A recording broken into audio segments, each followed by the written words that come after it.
another Star Wars or Indiana Jones. Now I pray I meet George Lucas so I can break his goddamn nose. I'd love to choke out Steven Spielberg and then castrate Michael Bay. Cause Bumblebee wasn't a fucking Camaro and the Ninja Turtles are from space.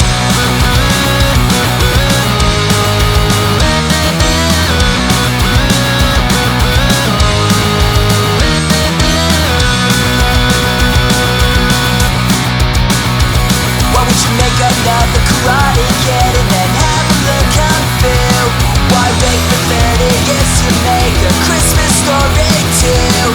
At least JJ and Disney can't make Star Wars any worse, unless they transport Jar Jar Binks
force, Bobrovsky.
Bullshit. Do you ever wonder if you could create a giant robot? Even though you've got no professional training in science or math. Me too, me too, me too. Do you ever wonder if you could create a killer robot? Even though the only things you own are a Super Nintendo and a Scooby-Doo. Me too, me too, me too. What's a robot do? My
try to sleep now. Close your eyes and try to dream. Clear your mind and do your best to try to wash the palate clean. We can't begin to know it, how much we really care. I hear your voice inside me, see your face everywhere. See your face popping everywhere through your soul. We belong to the night, we belong to the thunder. We belong to the sounds of the words we both falling under. Whatever we deny or embrace, for worse or for better, we belong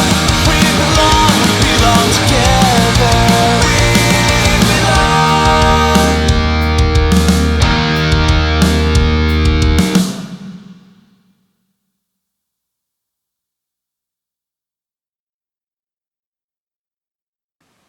Hello there, this is Devin. I just wanted to say thank you to you, because the only way that you're hearing this is if you legally bought a copy of the Hextalls Play with Heart, and that means a lot. To me, it does. Anyway, hope all's well with you. I'm just kidding, but anyways, this is a little director's cut version, whatever you want to call it, bonus track thing, where I just talk. Alright, let's have a listen. This one's called Welcome to Pooville. This is the first song on our record.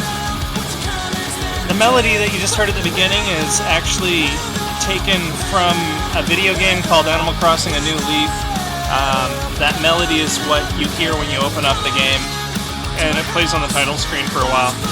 So, if you have a Nintendo 3DS, then you probably have Animal Crossing, because if you don't, you're a fucking idiot.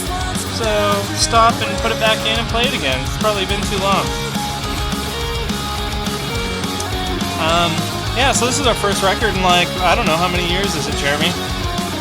Oh yeah, that's right, Jeremy's not here. So I'll answer for him. It's been 18 years since our last record. And yeah, we're just happy to get back in there and get her done, son. We recorded most of the record just kind of in little bits and pieces.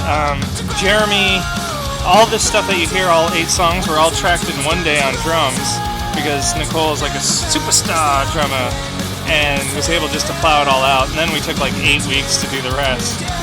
Basically, once I got involved, then things started to take a little bit longer. Yeah, but we recorded the drums on some studio. Yeah, where they had, we walked in and it's Jeremy knows people, because Jeremy actually records stuff like real bands and knows some kind of people. So we went into this studio and it's a big church studio with vaulted ceilings, and Aerosmith Pump is on the wall because they recorded it right there, and that's pretty fucking cool stuff. I think we ate pizza there. Anyways, it's getting off track, but yeah, we got to record drums there, and that was pretty cool.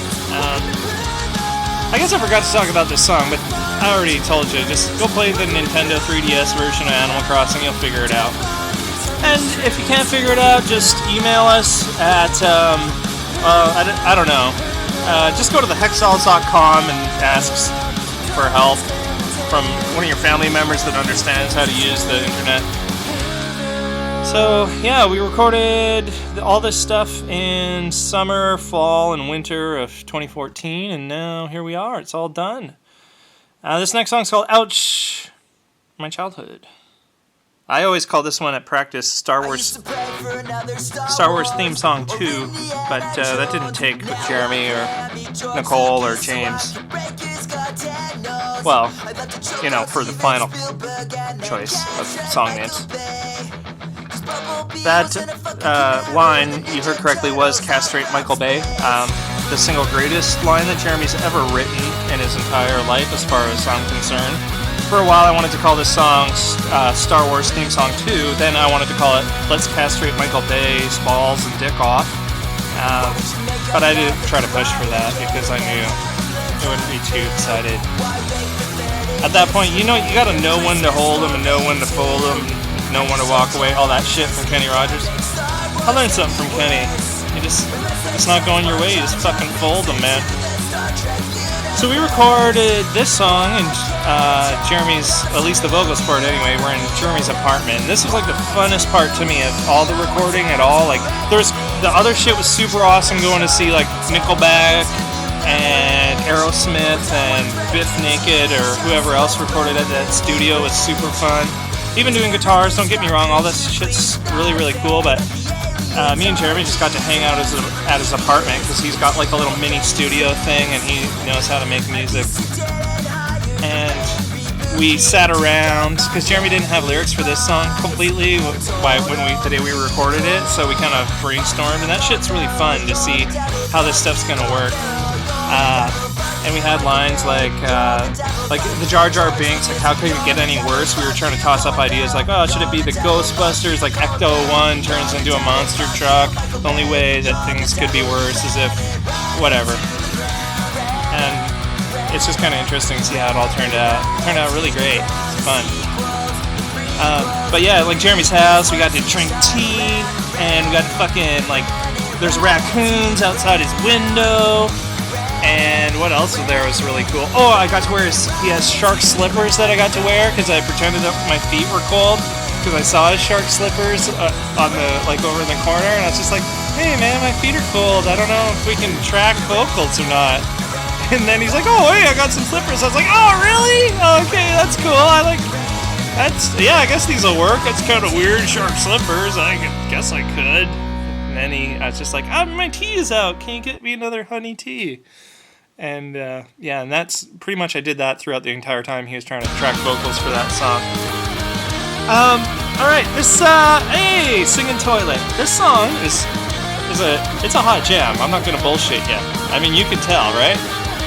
Just kidding. I wrote this song over the span of, there's probably about 3 different versions of this song kicking around somewhere on an old computer, but it's about how, when I found out that me and my wife were pregnant, I got pretty excited about that. And I got some ideas of like how, it's like, okay, I'm gonna be fucking dad, right? I'm gonna do this. We're gonna do this shit right. So, anyways, this song's about, buying a singing toilet for him, which I did at Babies R Us. If you don't have a Babies R Us or you don't know what the fuck I'm talking about, it's a store for babies actually it's really a store for parents because it caters to like all the weak parts of their soul that are like, it's like, you need to buy your brand new baby an $800 fucking singing toilet because if you don't love them. And they prey on your weakness. But it's a great store, great toilet pretty much, except for, you know, it didn't really work at the end. But that's a totally different story. Kind of interesting about this song is like this is one of the songs that we almost didn't record because it was getting to be the end of the day and Nicole was getting tired from me being like, no, do it again, Nicole, for like 8 hours or 10 hours or whatever it was. And she's like, no, I'm fucking toughing this shit out. And she was like punching herself in the face and like singing Rocky theme songs to herself, I guess. I don't really know. She was in a completely different room, and we just like, anytime she tried to say something in the overhead mics, I'd just mute her out and be like, no, do it again. But I imagine that's what she was doing. But yeah, no, she really toughed it out, and it's awesome. I'm glad that we got this one tracked in time. So anyway, the story about this is that I spent forever trying to get my kid to try to take a shit, like all parents do. They get like all excited, like, my kid he's still shitting his pants. He's like 8 years old. It's like, fucking just let your kid figure it out for himself, because this is one thing, like, as a parent you learn. Some things you just can't fucking make them happen. They just do it.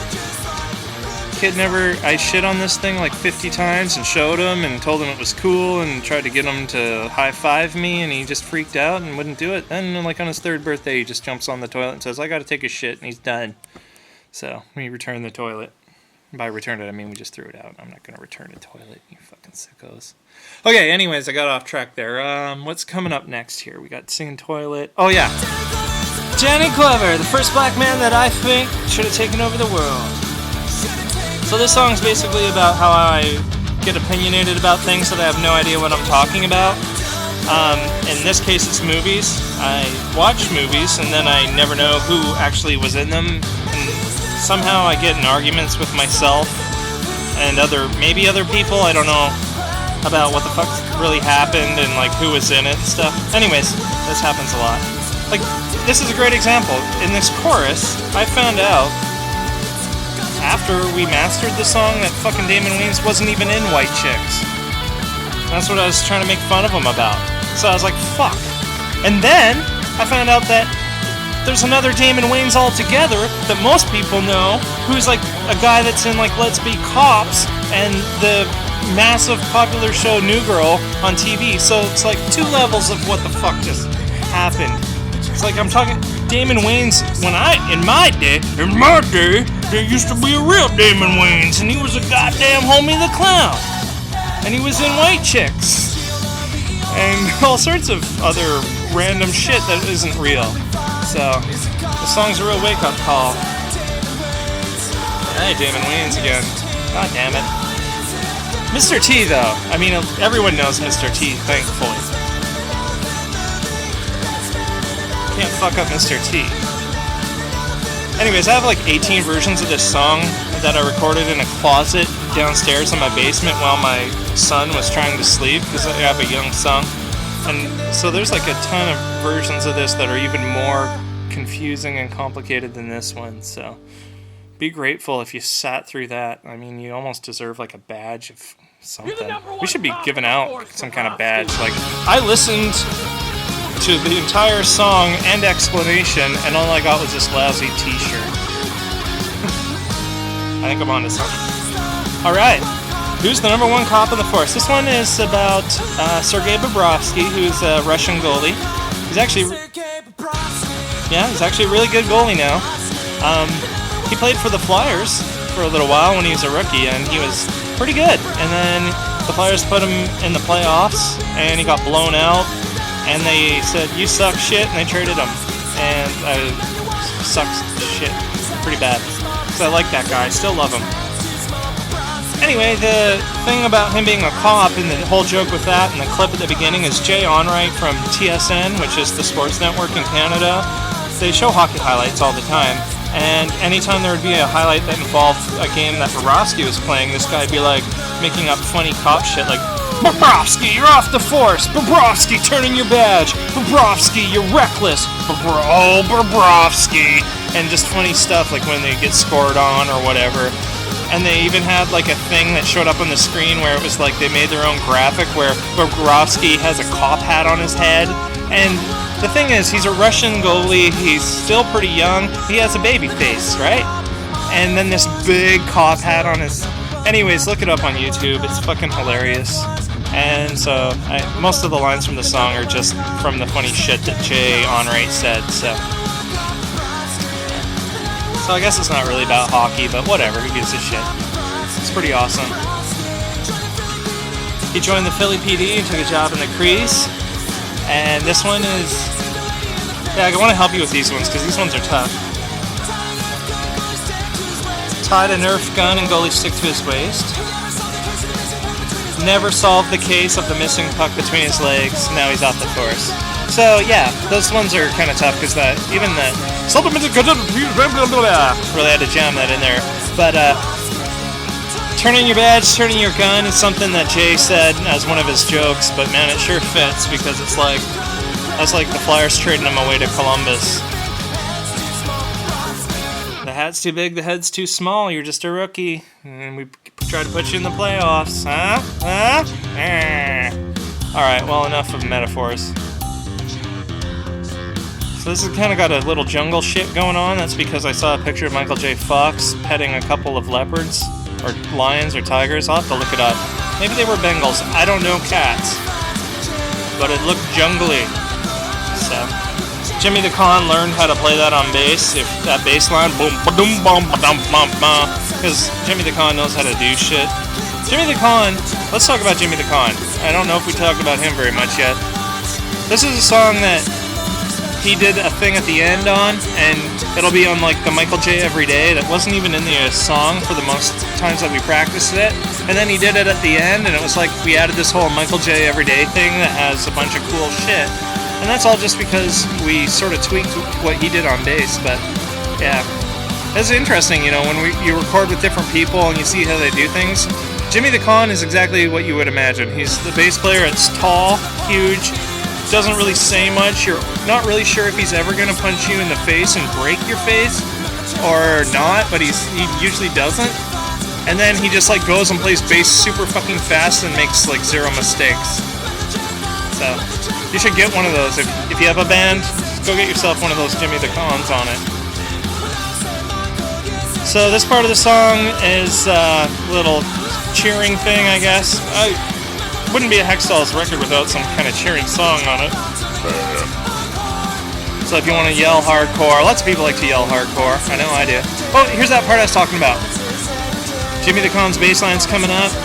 Actually, if you can hear, have a listen. I'll just be quiet. There's also some organ going on in the background there. Parkinson's is bullshit 110%. So that song turned out pretty good. I originally made that song on my iPad, on like GarageBand iPad, which is like a kid's version where they have a picture of drums and you touch the drums and they make funny sounds like that are, it's like, I touched the kick drum and it makes a kick drum sound. So I kind of made that song when I was drunk one day and just by myself, and then showed it and everyone's like, I don't know what the fuck this is, but somehow we turned it into a Hextalls song. So that's pretty cool. There was some organ on that too, like, oh, never mind, who gives a shit. The song is called Let's Build Robots Together.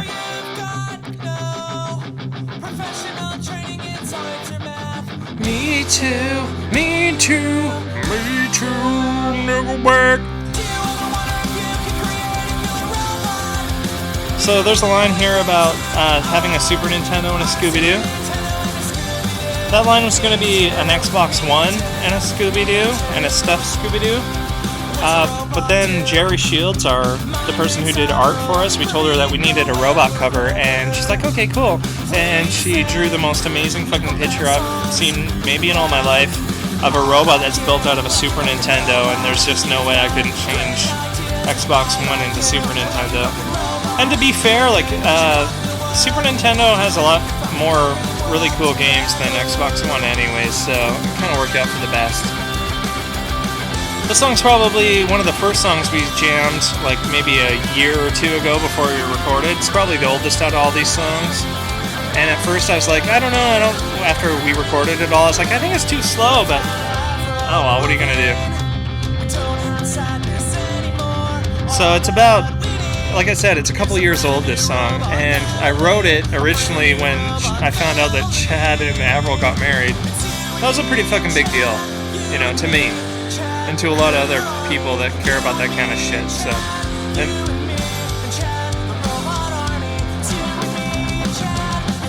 And just, you know, it's almost like as if you're a jilted lover, you know, when you're a fan of someone and then they go and do something that disappoints you, you know.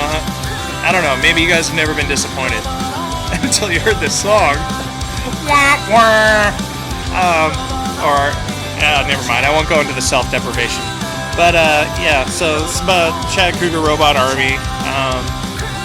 Like I said, Jerry Shields did the art for this. It's fucking awesome. We never told her that this song was about Chad Kroeger because I'm sure if we did, she would have found something better to do. And I'm glad she didn't. So, I guess that's like a good example of like how maybe not being 100% truthful with someone can pay off. And this isn't very good. I don't want anyone to think that. Anyways, thanks for bearing through that. I know a lot of times when you get into the Chad Kroeger territory, it's a little rough. I asked Zach Landlord if he wanted to sing on that one, and I asked him what his limits were, and he said the only thing he wouldn't say is the N-word. And I was like, okay, cool. And I sent him that demo, and I'm like, your job would be to sing "We Are the Chad" with me. Didn't hear back on that. So. But I did hear back from him on doing a duet with me.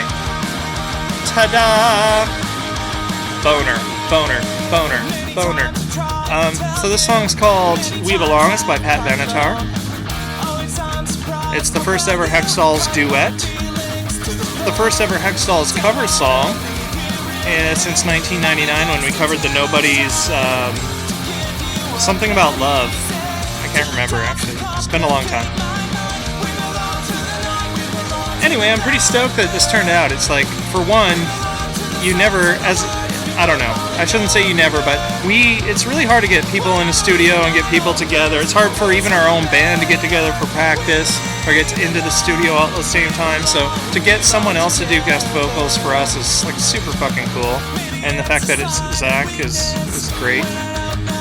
It's kind of funny when we were talking, when Zach actually told me that he'd do a duet with me, we started thinking of like all these songs, and I was like, okay, what do we do? Do we do like Love Lift Us Up Where We Belong? And that's like way too complicated. And I'm like, I figured out how to play Cyndi Lauper's Time After Time, and I kind of thought we were going to do that.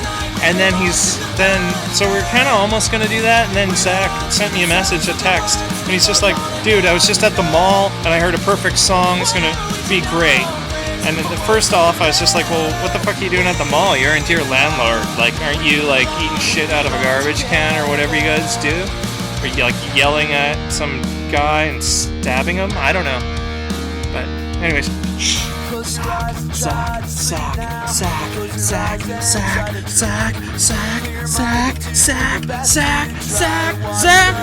attack, baby!